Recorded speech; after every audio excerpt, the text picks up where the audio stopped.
kwamba hapo huyu jamaa hamna kitu. Kwanza si mzalendo, ni mtu ambaye kagubikwa na tamaa, unafahamu? Na mtu ambaye haoni umuhimu wa jambo la kikatiba ambalo nchi inatumia fedha nyingi. Hii leo tume ya uchaguzi Zanzibar ZEC inatamatisha zoezi la uandikishaji kwa wapiga kura wapya katika mkoa huu wa Mjini pamoja na Zanzibar kwa ujumla. Wakati zoezi hilo linaelekea tamati kwa siku hii hapa leo, kumeshuhudiwa katika jimbo la Mpendae makamu wa kwanza wa rais Mheshimiwa Othman Masoud akijitokeza na kujiandikisha kama mpiga kura mpya. Jambo hilo limewashtusha Chama cha Mapinduzi kupitia katibu wa idara ya itikadi na uenezi hii leo, wakati akizungumza na wanahabari waliofika ofisini kwake mapema kwa ajili ya kupata maoni yake.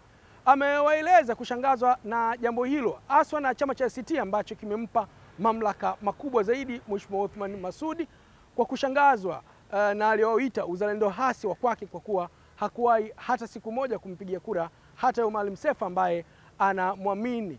Ni hivyo kueleza wananchi pamoja na ACT Wazalendo kwamba wanapaswa kuwa na mashaka makubwa zaidi na kiongozi huyu kwa kuwa si mzalendo wa kweli.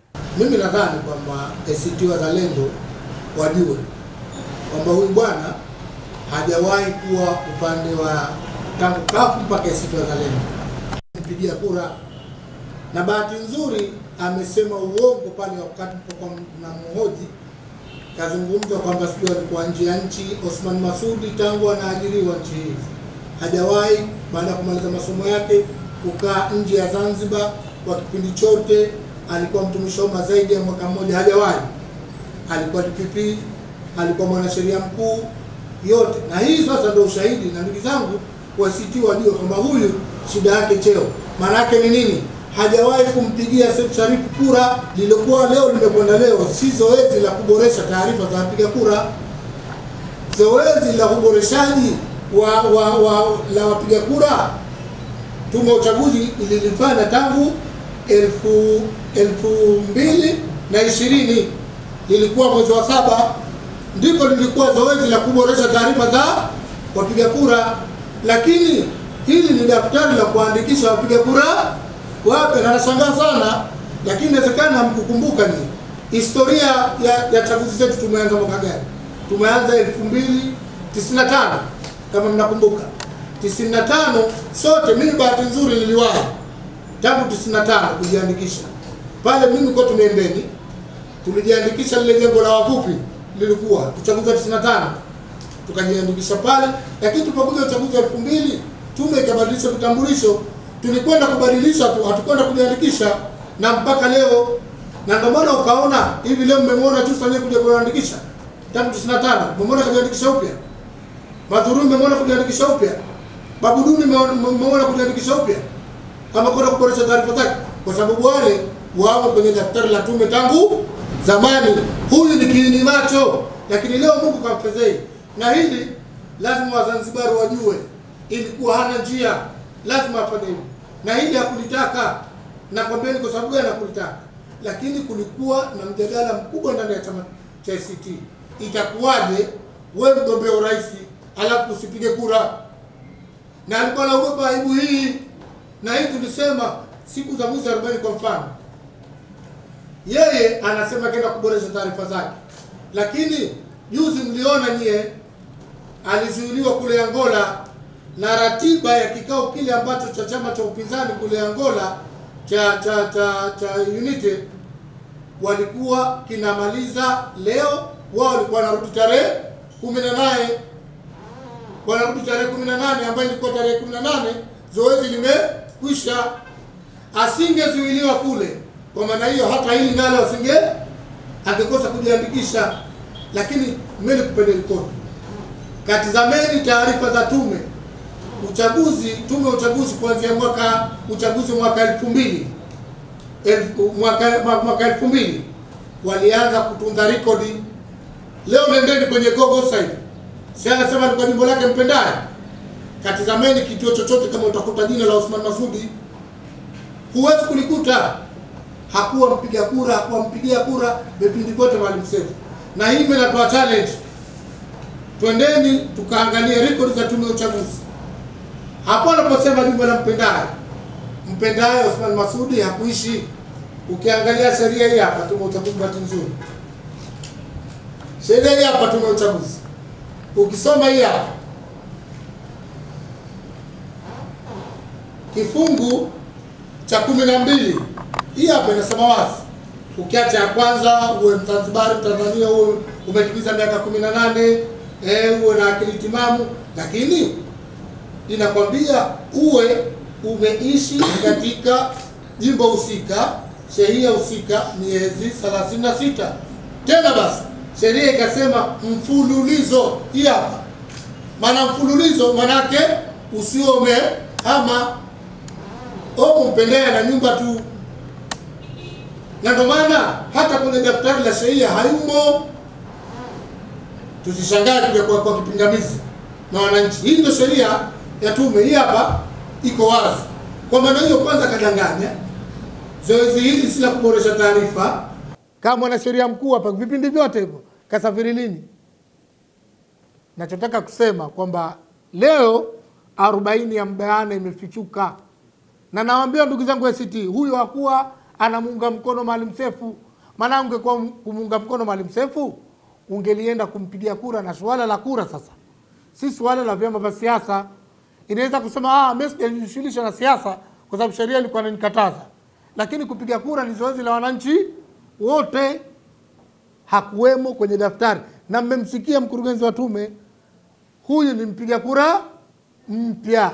Kwa maana hiyo, hilo ninachotaka kuambia kwamba kwenye swala lako lilosema kwamba mimi nimeshangaa, lakini hili ni kosa la Jussa la kumburuza mtu ambaye hakuwa mzalendo hata kukiunga mkono hicho chama. Kama ingelikuwa ACT inahitaji kura moja ishinde, angelipiga kura yeye, sio Maalim Seif angelikuwa kiongozi, au sio? Lakini hajapiga kura, kafuata cheo, na hii sasa ndo imekwazi. Lakini ukiangalia sheria tume uchaguzi, sheria namba 4 ya mwaka 2018, kisoma ibara 15 kifungu cha 12, imeeleza wazi sifa za uandikishaji. Lakini chengine, mimi nikupeni siri mjue kama huyu jamaa ni mpiga kura mpya. Sawa? Kitambulisho chake cha ZNID, na katizameni kwenye familia yake. Sana familia yule, katizameni kuna nani aliyojiandikisha. Kitambulisho chake cha Mzanzibari mkazi kakipata 2021 2022 juzi. Hiyo kitambulisho chake kama hichi hapa, benki kuonesha cha kwangu hichi hapa, muone cha mwaka gani? Hii hapa ZNID, unakiona hichi? Kitazameni hichi cha kwangu, na katizameni cha Omo. Challenge, menampa mtu milioni 10. Utakuta 2021 2022 hata kile kitambulisho cha Mzanzibari mkazi alikuwa hana. Na ndo moja sheria inasema ili uandikishwe uwe na kitambulisho cha Mzanzibari mkazi, kakipata juzi. Ndio maana nikakwambieni Albadiri imemfika. Hili tunaachia wenyewe ACT wajue mtu ambaye alikuwa nao. Mimi nadhani swala lako hilo nimekujibu kama ulivyoniuliza. Kama kuna swala jingine, Mheshimiwa, ambapo tunaona sasa hivi makamu wa kwanza ni kwanza katika daftari la kujiandikisha katika kuwania kupiga kura. Ndio. Na tumeona ameweza kushika nafasi ya makamu wa kwanza marehemu Maalim Seif Sharif Hamad. Hii imekaje katika katiba? Katiba tulipofanya mabadiliko ya 10, tukasema chama kitachopata 10% ya kura itashiriki kwenye serikali moja kitaifa. Lile ni la kwao. Chama yenyewe ndio kinacholeta, kinapendekeza mtu. Sisi tulipomaliza uchaguzi, Seif Sharif ndo alikuwa makamu wa kwanza. Kifo tukipanga sie. Angelikuwa Maalim Seif hai, angelikuwa paka leo mwenye komendo ni la kwao kwa mujibu wa katiba. Lakini nataka kumwambia kwamba huyu mtu ambaye sie, kwa maana hiyo basi kwamba alichokifanya leo Othman Masoud ni kujivua nguo, kwamba hata hiyo ACT Wazalendo alikuwa haiungi mkono. Kwa maana kitambulisho chake cha Mzanzibari mkazi kwanza kipya, hilo la kwanza, hayumo kwenye daftari la wapiga kura, katizameni kumbukumbu cha sio anasema jimbo la Mpendai kapiga kura. Katizame Mpendai kuanzia 2000, 2005, 2010, 2015, 2020. Hulikuti jina la Othman Masoud kwenye daftari yote. Nendeni tume. Au nendeni Gogo sasa hivi. Gogo tume uchaguzi andika ule mwaka, sawa? Alafu andika jimbo la Mpendai. Lakini chengine anachokosea, kuna kipindi hapa nadhani ilikuwa 2010. Yalikatwa majimbo, mnakumbuka? Yalibadilishwa majimbo. Mfano zamani ilikuwa Kikwajuni iko paka Kilimani. Zikabadilishwa. Yeye hata hajui hayo mambo. Alipiga kituo gani? Muulizeni kapiga kituo gani? Kuwa na nyumba pahala sio kuwa na sifa za kuwa mkaazi wa eneo husika. Unaweza kuwa na nyumba 3, 4, lakini sheria hii ikasema ili unaweza kutumia eneo hilo kama labda mkeo, unaweza kuwa na wake 4, 3, kwa labda mkeo na watoto wako wanaishi pale, ukachagua wapi ufanye. Yeye hakuwa, ile nyumba ilikuwa kama boshen tu, kama kanunua nyumba imekaa kwa kukaa kwa muda miezi 36 mfululizo. Na ndio maana leo ukienda kuangalia daftari la shehia kule hayumo. Tusubiri pingamizi tu itakao kuja. Hilo ndio nilichotaka kukwambia, ni kwamba huyu jamaa hata Seif Sharif hakuwahi kumuunga mkono. Viongozi wote ndio watajwa waandamizi. Ukaenda Mansuri yupo. Ukumsikia Mansuri kwenda kujiandikisha. Ukaenda Salim Dimani usikii tangu 95, si ndio? Vikibadilishwa vitambulisho tunakwenda tu, tunapoa vingine tunaendelea. Yeye yule ni mpiga kura mpya, na kauli kuisema mie. Sikilizeni tepu ya mkurugenzi wa tume, mkurugenzi Faina, kasema clear kabisa. Huyu ni mpiga kura mpya. Sasa watubishie si mpiga kura mpya. Na mmekwambieni taarifa za kuboresha za taarifa za wapiga kura kama kuhamisha, kuboresha taarifa zilifanyika 2020. Tena ilikuwa mwezi wa 7. Hili zoezi la uandikishaji wa wapiga kura wapya. Sasa hiyo 2020, kwa nini asiende kurekebisha taarifa zake? Ikasoma uko Mpendai alikokuwa wapi? Na kakuonesheni hiyo nyumba yake. Kaka lini? Sasa mmekuja kunivamia baada ya zoezi lililotokezea. Lakini uhalisia ndio huo. Naam, swala jingine wapi? Jibu liko wazi. Na ndio maana nikakwambia nafasi alizokuwa nazo Othman Masoud, nafasi zinazomfanya muda wote wa kuweko nchini. Sasa alipokuwa sema alikuwa hayuko nchini, ni muongo. Kakaa DPP nadhani zaidi ya miaka 9 pale. Na yeye ndo alianzisha ile DPP. Tuangalie tangu mwaka gani? Sio wakati wa Karume. Hauna danganya mie. Sasa aliposema alikuwa uko nje ya nchi, kaondoka mwaka gani? Hilo la kwanza. Lakini la pili, kama mwanasheria mkuu, kwa mujibu wa nafasi yake anakuwepo nchini muda wote, kwa sababu mwanasheria mkuu ndio mshauri mkuu wa serikali mambo ya kisheria, sawa? Na mikataba yote. Sasa anaenda kusema uongo kama vile, alafu cha kushangaza kiongozi wa kiserikali kama huyu mwandamizi, mwanasheria mkuu hupigi kura. Na wewe unajua, na bahati mbaya yeye ndo amekuwa anahimiza zaidi kura. Watu wakajiandikishe, kumbe yeye mwenyewe hajawahi kupiga kura. Na zoezi la kura ni haki la kila raia. Inampa fursa kuchagua viongozi unaowataka. Si kwamba na siasa kuwa mpiga kura. Leo ndo mmekuwa mashahidi, na nyinyi waandishi mnajua hili ni daftari la kuandikisha wapiga kura wapya. Jamani, hicho Kiswahili kinataka kusherehesha. Kwa maana hiyo, huyu jamaa kama hakuwa na uchungu wa nchi, hajaona umuhimu wa kupiga kura katika nchi, hivi kweli anasifa kuja kuwa rais? Nikuulizeni mimi. Na nina wasiwasi hata mkewe yule hajajiandikisha. Sawa? Hata familia yake, na wako wengi kwenye ACT.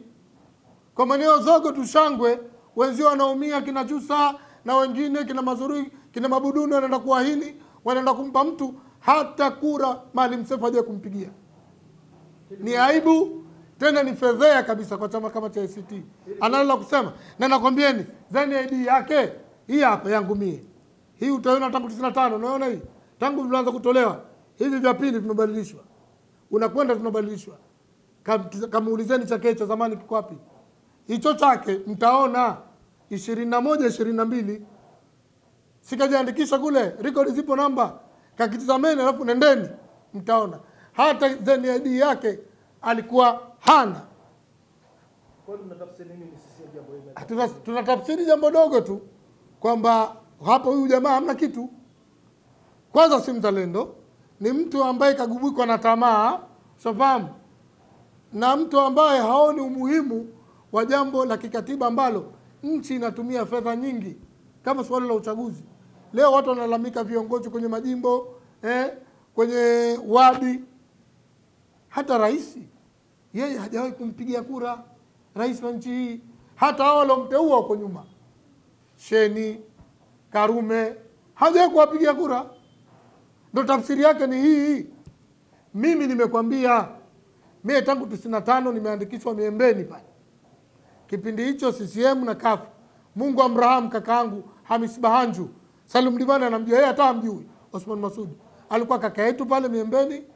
Mungu kamuhitaji, tulikuwa tunamheshimu, lakini alikuwa ni ACT, alikuwa CUF kipindi hicho. Tulijiandikisha pale jengo la wavuvi kipindi hicho. Marehemu Mustafa huyo alikuwa RC wa kusini, alikuwa shea. Tulipokuja 2000 tukaitwa tu, tukaenda kubadilisha vitambulisho vyetu, tukapoa wengine, hatukuandikisha tena kwenye daftari. Na ndio mpaka leo mimi ninacho hichi hapa cha Mzanzibari, ninacho hichi hapa cha kura tangu kilipotoka. Wakati yana kuonesheni mmekuja kunivamia, unaona hichi tangu miaka hiyo. Hichi hapa, hichi cha Mzanzibari, hichi cha kupiga kura, si cha leo hichi. Na Jusa anacho kama hichi cha zamani, Mazurui anacho kama hichi, Dimani anacho kama hichi, kina nani wale wengine wote, kina Omar Alishewa anavyo, kina Jihadi anavyo. Yeye mwenzao kapata juzi, na leo ndio kaenda kujiandikisha kuwa mpiga kura. Kwa maana wamempa mtu nafasi ya juu, hata hajawahi kukiunga mkono chama hicho, na ushahidi leo mmeuona. Na maelezo ya mkurugenzi wa tume ya uchaguzi mmemsikia, huyu ni mpiga kura mpya. Maana yake ni nini? Hayumo kwenye daftari na rekodi zao za tume. Nendeni kwenye Google mtaona. Kwa muktadha huo, katibu ni kusema hana sifa kwa kiongozi Zanzibar? Wewe sasa mambo yenyewe atakuwa na sifa vipi? Wakati tumeanza mfumo wa vyama vingi tangu 95. Tangu 95, huu uchaguzi wangapi? Nikuulizeni nyie, uchaguzi tuliomaliza wangapi? Tumekuja 95, tumekuja 2000, tumekuja 2005, tumekuja 2010, tumekuja 2015, tumekuja 2020. Chaguzi ngapi? 6 nchi hii imefanya. Na huu tunaenda wa 7. Huu wa 7 ndio anakuja kupiga kura, anajiandikisha. Leo anadanganya watu pale, alikuwa hayupo. Osmani, tunakujua. Ulikuwa hupo wapi? Ulienda wapi? Ulitumwa na nani?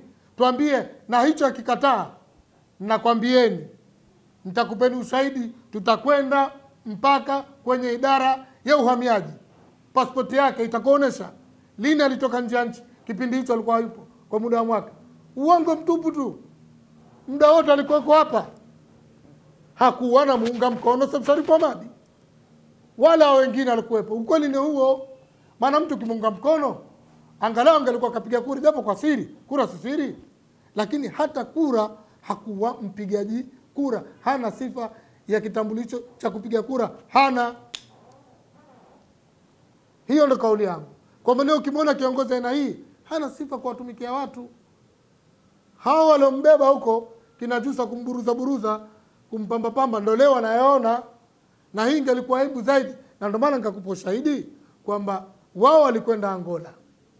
Kwenda Angola, ratiba yao alikuwa anarudi tarehe ngapi?